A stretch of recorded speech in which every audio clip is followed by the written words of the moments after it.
He was a longtime member of this board, served for over 18 years, and he was current president. So if we could, maybe just take a moment of silence for Spencer.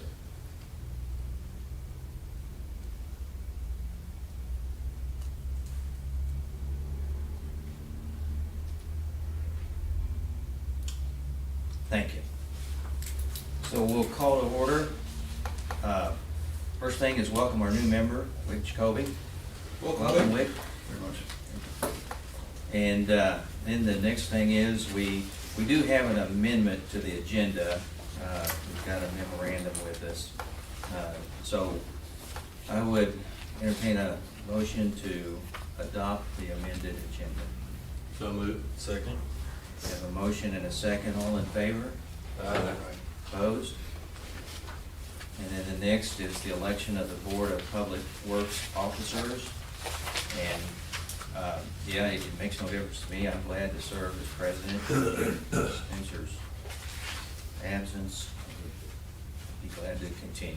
I would move that we approve the election of officers as designated in the agenda or minutes or recommendation. Chuck Hines, President. Ken Bryant, Vice President. Steve Mills, Secretary. Jacoby, member. Second. Having a motion and a second to accept the Board of Public Works, election of Board of Public Works officers. Chuck Hines, President, Ken Bryant, Vice President, Steve Mills, Secretary, and Wick Jacoby, member. All those in favor? Aye. Opposed? Next is the minutes from the May 2nd meeting. Got a chance, any comments on those? Move to approve as presented. Second. Have a motion and a second to approve the minutes from the May 2nd meeting. All those in favor? Aye. Opposed? Next is going to reports. Jared, I'm sorry. Oh, you're right, yeah. Incidents. Yeah, what was our? Safety what was our incidents. Safety incidents. Thank you. We had another eye injury, unfortunately. This was exposure to an arc flash on a nighttime call out that occurred. And we're still assessing whether there may be changes to work processes that could help to eliminate that happening in the future. That part's kind of challenging. Chase has located some eyewear that would protect against that. We don't currently have eye protection that's suitable for nighttime use that would protect against arc flash. He's found some that may, and it's got some samples coming for us to try out. So we'll see how that When you say goes. eye, was it just the flash or nothing? No, he had his clear safety glasses on, but just the flash from the arrestor that failed. Yeah, okay. Yeah, I don't know what you can really do about that. I don't know if there's any kind of glasses that are gonna go dark enough, quick enough to. What was the treatment? Is it? They gave him some eye drops, and typically what you see in that kind of situation are one or two eye drops, one being antibiotics just to prevent infection while that cornea is healing, and sometimes also an eye drop to help with inflammation. Okay. Yeah. So what about the property damage? Yeah, as you see there in your packet, with rain and a lot of mud, individuals reading meters and slipped, and when he slipped, he's not injured, but he did drop the iPad and another tool that he was carrying, and it cracked the lens of the iPad. The case that iPad is in does have a kind of a hand strap on the back of it, so we just need to try to be careful to use that to protect that device. Better it than a person injured, though. So. Absolutely.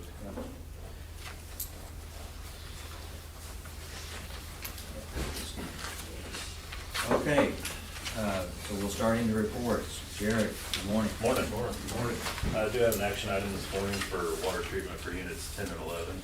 It was a budgeted haven't had very good water treatment over there for the last several years.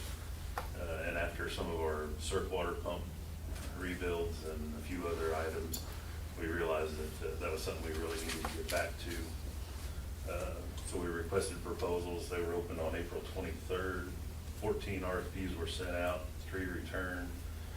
After meeting with 3 companies and going through their proposals, feel that Garrett Callahan Company has the best understanding of our water treatment needs. The list of the proposals is on the next page. So my recommendation would be a motion to accept the proposals from Garrett Callahan in the amount of $36,553.20.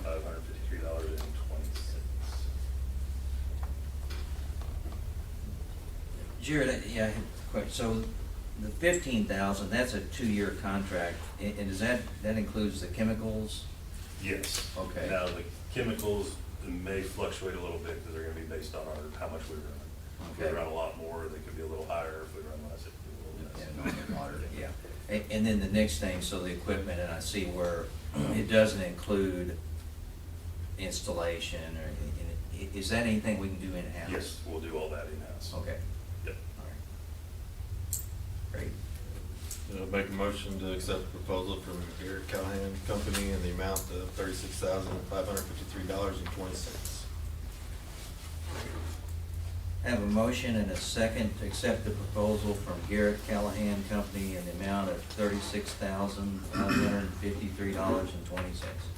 All those in favor? Aye. Opposed? Thank you. I have an update on Unit 6. Ethos crew was in on April 6th. Did NDT on the full gear and the diaphragms that they left in the case. Those appear to, I don't have a official report yet, but what they're telling me is those were all good. And I haven't had much of a call with them the last couple weeks. We've had a lot of stuff going on between me and them, and we haven't been able to get together, but hopefully next week we'll have another update from them. And that's pretty much all I got, unless you got any questions. Still looking June, end of June? I'm thinking it could be end of June. Maybe, okay. How's the pool? They doing all right with us still? As far as the cap credits? Mhm. Yeah.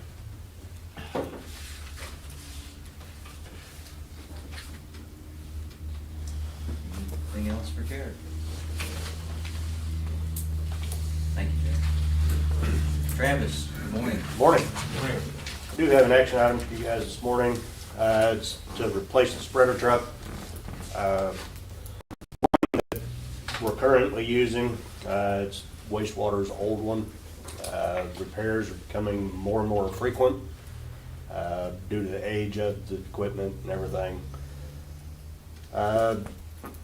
And what we're looking at kind of is one that has GPS software that the current unit doesn't have, and also the precision application technology. And basically that's to optimize the application of the product. So right now, recommendation, motion to request bids for a new refurbished or reconditioned or rebuilt spreader truck. A while back when we kind of looked at it before, we kind of went and looked at a refurbished one with a new bed. Basically they go through, let's see, that particular company, they go in, they rebuild the motor, completely overhaul it, they put new brakes, new paint. So basically it's almost new. The warranty on it was 6 months difference compared to a new one. You got a year warranty. The refurbished one, you got a 6-month warranty. And it was about half the price also. What we've seen in the past when we looked at this before. What was that price? Around 160,000. It had the new spreader bed, and then the truck was rebuilt. So, and then the new one was at least 250 or greater.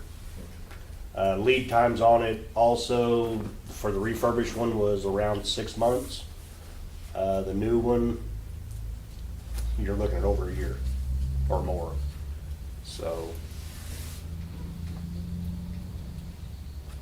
Is there any market for the old one? They trade it in or? put it We'll on probably- Wave? Purple Wave. Purple Wave more likely. That truck was old when it was at the wastewater plant. Yes. And we did try their new one, for the lime, it did not work. Because of the style of bed and everything that one was. But this one, they're for sure it will definitely work for our product, so. And this is just to request bids? Yeah, just to request bids. Yeah. I'd make a motion to request bids for a new, refurbished, reconditioned, or rebuilt spreader truck. Second. I have a motion and a second to request bids for a new refurbished, reconditioned, or rebuilt spreader truck. All those in favor? Aye. Opposed? All right, thank you. Update on the well treatment. They actually started yesterday on the well treatments, and everything, so that project's moving along also. So, I'd be happy to answer any questions if you have any. How many you treating? 5. We'll treat 5 and then we'll pull 2 of the pumps and rebuild those and everything. Anything else for Travis? I Okay. almost think we should ask him about his doors. How are the Go doors? ahead. They're in process. They came and did the measurements, so I'm assuming they're making them now. So, Steve, are you picking up that baton? I am. It sounds like it. We're gonna put a plaque on. He's probably smiling down. He's laughing about it right now. No doubt. Thank you, Travis. All right, next, Tony. Good morning. Morning. Morning. I do have an action item. We're looking at getting bids to add an additional pad behind the warehouse there. Obviously, if you see it, it's pretty full, and the second one will be for excess transformers that we've ordered and possibly other material. This is just for bids right now. The first pad we had put in, I think was that back in 20? Yeah, it's been, We did in-house labor, but this one we're looking at contracting everything out, so. Pretty good size pad. Yeah, it is. We need to put anything over that, I know those transformers are pretty, I don't Dirty. think we need to put anything, don't need a lean-to awning roof. No. yeah, that makes it harder to get them loaded when you got a bucket or a boom in there. I gotta pick them up in line truck, don't you? Now that, I move that we request bids to pour a 16 by 200 foot concrete pad north of the existing pad for storage of existing transformers and other materials. Second. We have a motion and a second to request bids to pour a 16-foot by 200-foot concrete pad north of the existing pad for storage of existing transformers and other materials. All those in favor? Aye. Opposed? Thank you, guys. Not much there. Did have USDA in last Thursday. I think there was 13 of them. I think half of them were from DC. So appreciate Jim kind of babysitting them, took them around and showed them some of the areas. I think we're one of the first in the nation to finish round 1. So, so for some reason they like to pick us to come show people. So it's pretty exciting. Chris Collins, who is our GFR for this area, he did call me afterwards and thanked us for being so open and willing to show them around, and that he really appreciated it. So just wanted to share that. So, that's great. unless you guys have any other questions. Thank you, Tony. Yeah, thank you guys. Good morning, Grant. Morning, John. Morning. Just got one update that's not in the packet. Visu has reached out. They plan to be here, their prep crew for measuring the liners for cured in place Wednesday of next week, the 22nd. So get that project off the ground and rolling. Other than that, if there's any questions, that's all I got. Rain been messing with you much? Not a whole lot. It's makes everything a little bit slower, but we're welcome to have it right now. The construction on Valley, is that right there on Conway Street? That's the new norm. Yeah. Okay. And that, our end, they hooked the sewer up yesterday, all the water's in, so we should be done over there. Anything for Grant? Thank you, Grant. Doug, good morning. Good morning, gentlemen. Morning. I don't have any updates or anything to add to the board packet, but if you have any questions for me, I'd be happy to try to answer them. HVAC's working good? It is. Yeah, there's a few things that they can kind of clean up on our system on the two-stage. It wasn't wired right, so they've got some recommendations on some grills to quiet it down a little bit. As far as the installation, it's all in and done and running good. Where are you doing overhead underground right now? Right now, we're between Lincoln and Fairlawn, Ray and Watermill. It's going well, other than the rain kind of pushes us out a little bit.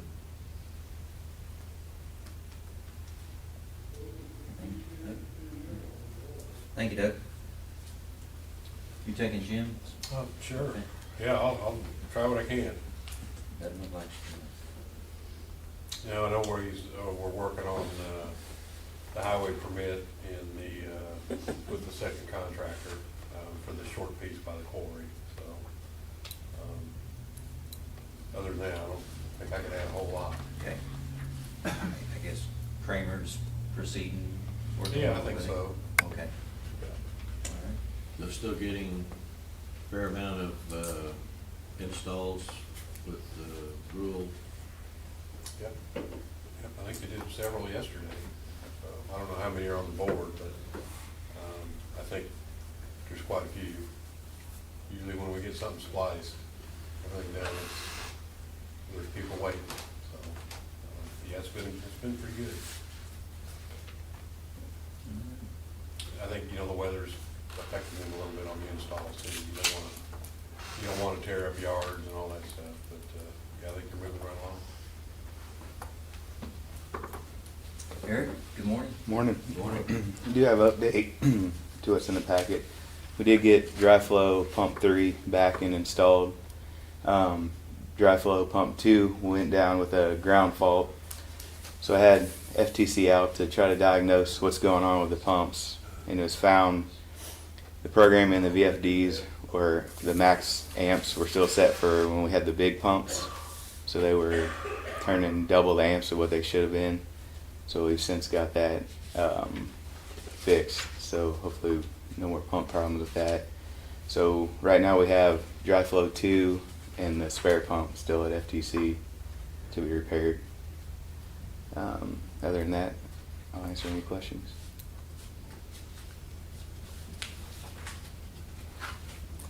Nothing more for Eric. Thank you. Thank you, Eric. Megan, good morning. Morning again. Not much. Do want to congratulate Sean McKinney, who was selected Employee of the Quarter, and update on summer help. We do have the 2 that were filled pending pre-employment screening are scheduled to start on Monday. So we'll have 4 of the 6 desired taken care of and continue to take applications on that. Other than that, I'll be happy to answer questions.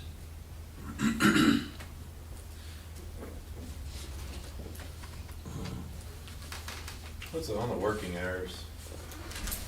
What is our, so that's 16-hour working limit, Yeah, we have a 16-hour working limit, and the way our policy is currently stated, it's 16 continuous hours need to be followed by an 8-hour break. There's a lot of situations that leave a lot of gray area, and we're kind of looking at whether we need to try to clean that policy up to help out our folks and supervisors to manage that. One example might be when, during a 24-hour period, maybe they get called out multiple times and go home for an hour and have to come back. It's not,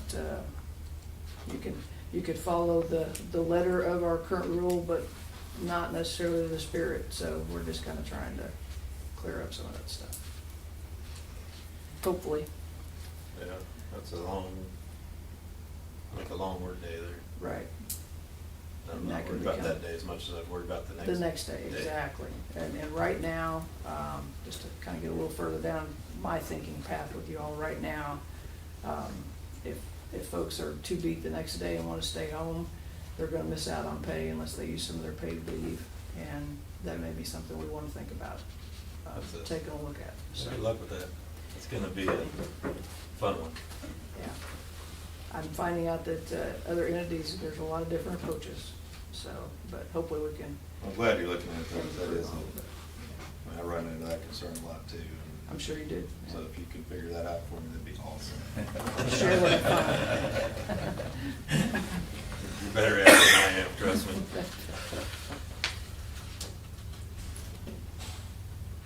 Anything, Megan? Thank you, Megan. Jeff, good morning.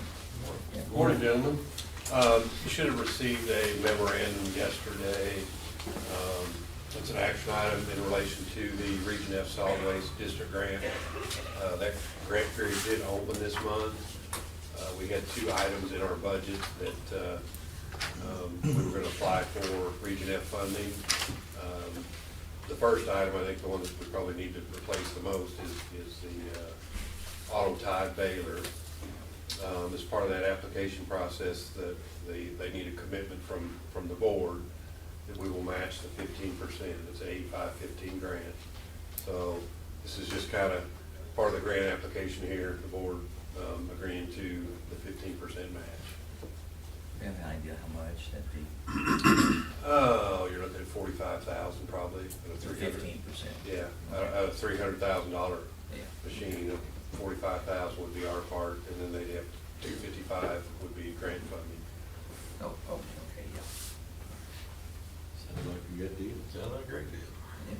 I make a motion to authorize management to apply for a grant to set aside money from the electric department to support 15% match required by Region F Solid Waste District to purchase a new auto tie baler pending approval of the grant application. Second. I have a motion and a second to authorize management to apply for a grant and to set aside money from the electric department to support the 15% match required by the Region F Solid Waste District to purchase a new auto tie baler pending approval of the grant application. All those in favor? Aye. Opposed? Thank you, gentlemen. That first bullet point there, we've been pretty busy on, working with Missouri Electric Commission on the potential for generation addition here in Marshall. I just got some drawings this morning that each one of you should have copies of. And that's, if you see there, it shows the new turbines in the old pipe yard. What that's showing there, that is 4 units that's shown on that. I think initially they want to start with 2 with the possibility to go to 4. If that would happen, then you can see down there in the lower right-hand corner of the pipe yard, there's a future substation. So initially, the first 2 units would be proposed to be connected to some spare breakers we have at the Miami substation. And if they would add more generation, then we'd have to probably add a substation, or the electric commission would. We do have a site visit this morning with Missouri Electric Commission staff and Lute Stanley Brain engineers. So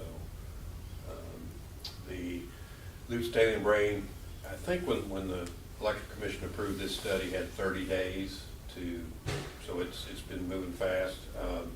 The goal is to have whatever plan has come up with to the Missouri Electric Commission for their June 6th meeting. So continue to work on this the next few days. It's seems to be pretty promising at this point. And it would be definitely a good addition to to our electric system and for our community and for our pool as a whole. I think, you guys have heard me talk about capacity, and capacity's all taking a haircut. If you had a 100 megawatt machine, you're not gonna get 100 megawatts for it. It could be 50 or it could be 70 depending on performance. So they're giving all the capacity a haircut, and then they're increasing what you have to have for resource adequacy. And I think they're even looking at having a separate number for winter versus summer. So this is this is moving forward pretty fast because those capacity needs will hit us in 2026. We have probably the only location where we've got transformer capacity right now to tie generators to. If we didn't have that, you'd be looking at buying a power transformer, and it'd be 2 or 3 years, or I don't know when you get it. So this is really kind of a push to meet that capacity, those capacity changes in 2026. We would be contracted with our electric production department. Would have a contract for maintenance and everything. We just got a copy of the draft yesterday to review on that too. But a lot going on there. It's, between gas lines and locates and answering questions, and I've had help from a lot of staff, and definitely appreciate that. So What would that new duct bank look like? Is that? that's just it would be concrete and probably 6-inch. Underground? Underground. Okay. There's also the Okay. possibility to go overhead for a short piece and then go underground. We haven't really got that Okay. figured out. Doug's been over there looking at that. That alley's pretty crowded. If we were gonna run a duct bank, we'd probably have to get more right. Once we kinda get over there and get a better feel for that. Yeah, that's gonna be the hard part, getting through that alley. Like I say, it's pretty crowded. I don't know that getting into the substation basements, well, Miami 2 has a basement, so that'd be pretty easy to get into. Miami 1, The conduit for the spare breaker goes to the manhole north of there, so all we gotta hit the manhole. all we gotta do is, but how big a conduit is it? It's 6 inch. It's 6-inch conduit, okay. So we're kinda in that process still Okay. of determining what's the best. Is that alley in need, or could we shut that down and take it over? Actually, in the lot, you see here, the pipe yard, there is an alley in there. I think Doug's talked to Randy, down at the street department, and there's one AT&T phone line there, so he's started down that road as far as reaching out to AT&T and then talking to Randy about having that alley closed. It's in the pipe yard. The other one there, that's Typically, when they maybe- vacate them, they'll split the alley, so half of it go to the owner on the north side, half of it go to the owner on the south side. So we would really only gain 7.5 feet or so. But when they need it, I mean. Right, right. Well, if you can see there where they've got the exhaust on those south units, it crosses over that. But yeah, there's gonna be a lot of back and forth here in the next few weeks. I think as far as, the gas supply, turbine lead times, those type of things, it needs water service too. I think they want 8-inch water for fire protection. Then there'll be some water for evaporative cooling. There's also gonna be a restroom, it's gonna have kind of an operator's type station in it, so. We're excited. Yeah, I think we'll make it work. I mean, I think we can certainly figure out, we've figured out challenges like this before, I think, so. It's just another one of those things that takes a little bit more thought and work to get done, but it'll happen hopefully.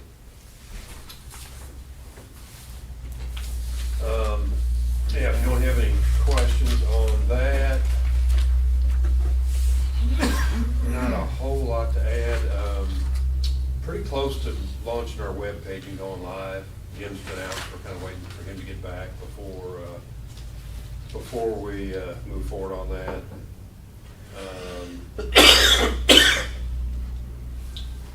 little bit on MSDC. I think the bids went out for the visitor center down there. We continue to look for somebody to fill the executive director position. So, it's just like everything else, it's hard to find help. And that's a pretty specialized area, and they don't grow on trees. So hopefully we'll continue to work on it. And I also mentioned Travis's annual department report is included in this package. So, a lot of information in there, a lot of good information. I'm sure Travis would be happy to answer any questions if you had some. I did have a couple of things. So one, just comment, glad to see we've got a plan for the hypochlorite generators. Sounds like we're gonna get them out of there. They're gone. Get rid of them.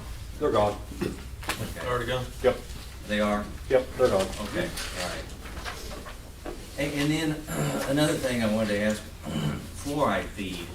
And, Mhm. yeah, it sounds like, there needs to be maybe some discussion about what do we do there with fluoride feed. Not real sure. Okay. That's covered a little bit in our, in the Burns McDonald study. That system has been offline for Since Since 15, 2015. 15. and something went wrong with it and couldn't figure it out, and that was it. Okay. Kind of like the CO2 feed equipment. And nobody, the individuals that are there now, they don't really even remember what the deal was. Would it be is it something that's gonna be a large capital expenditure if we move forward, or is it just not? Possibly. There is, the state does sometimes have funds available. Basically, it works as a reimbursement. And that would be through the Department of Health. I think originally, back when they started doing it, I think that's where all the equipment came from. But that's not a guarantee that you get it either, but Yeah. I know a year or so back, they were definitely going around trying to get people money for it, so it was one of those things. Okay. Because it's gonna be an expense, to get rid of the stuff that we have now. Basically, they have the hydrophilic acid on site, but it's been sitting that long. Even talking with the engineers and everything, we don't wanna use it at all, since it's been there that long. And it's basically a tanker truck, full. So, Okay. Multiple issues on that one. So is that a hazardous chemical? yeah.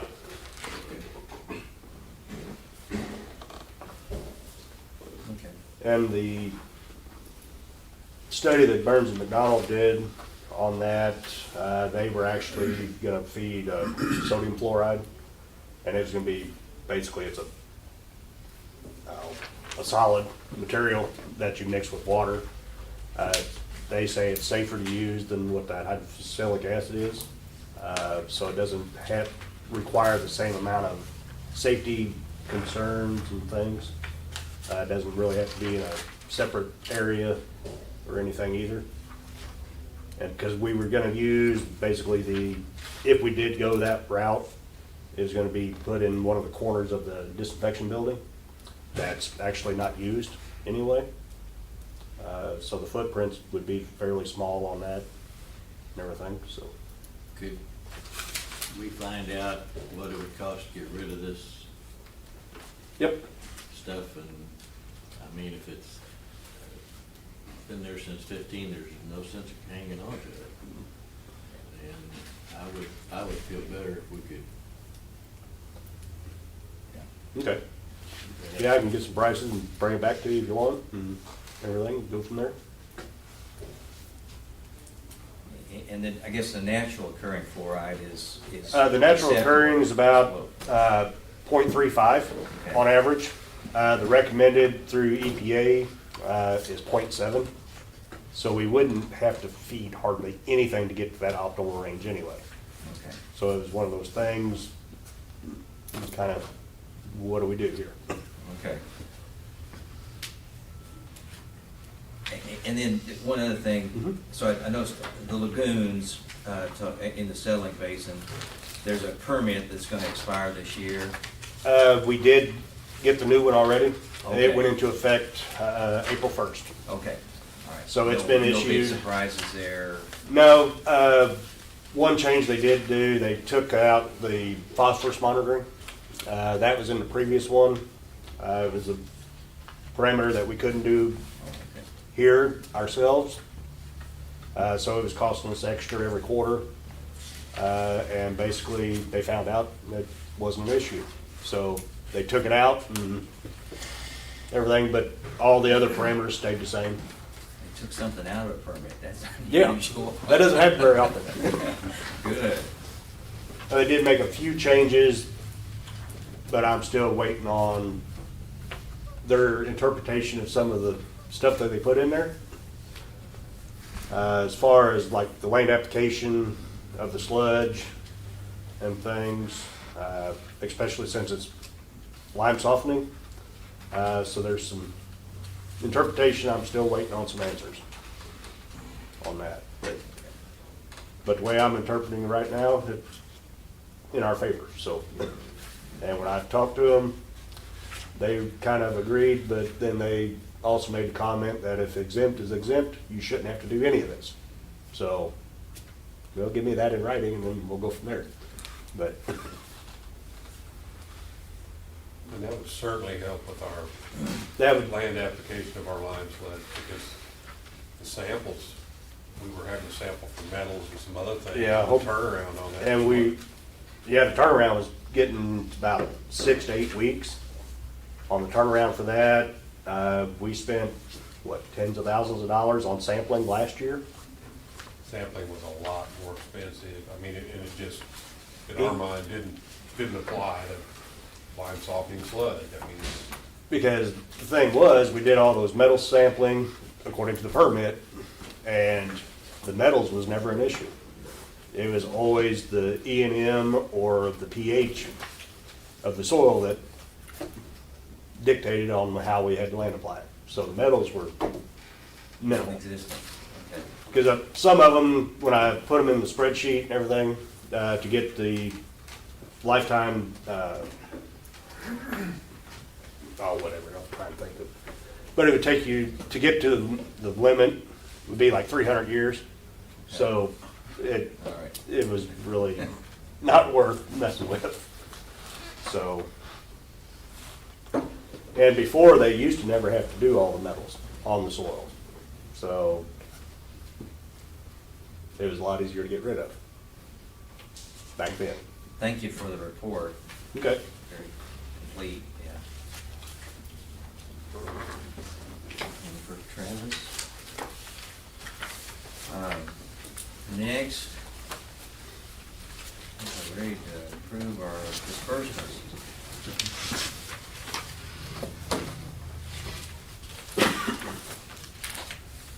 Purchase power was obviously a big portion of it. Yeah. There was one in there for Kramer as well. On the internet side. So the purchase power in there is really, yeah, pretty good.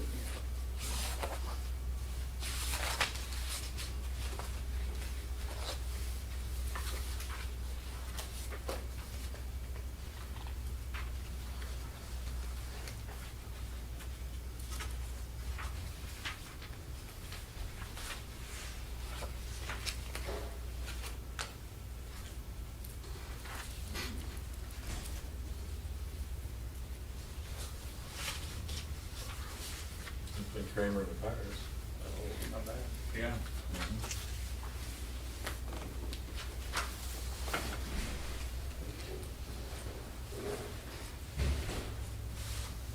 Make a motion to pay cash disbursements. Second. Have a motion and a second to pay the cash disbursements. All those in favor? Aye. Opposed? Any other business? The next meeting is Thursday, May the 30th. It's on the Memorial Day holidays. Anybody have a conflict? Good. All right. Next, we're ready to adjourn. So moved. Second. Have a motion and a second to adjourn. All those in favor? Aye. Opposed?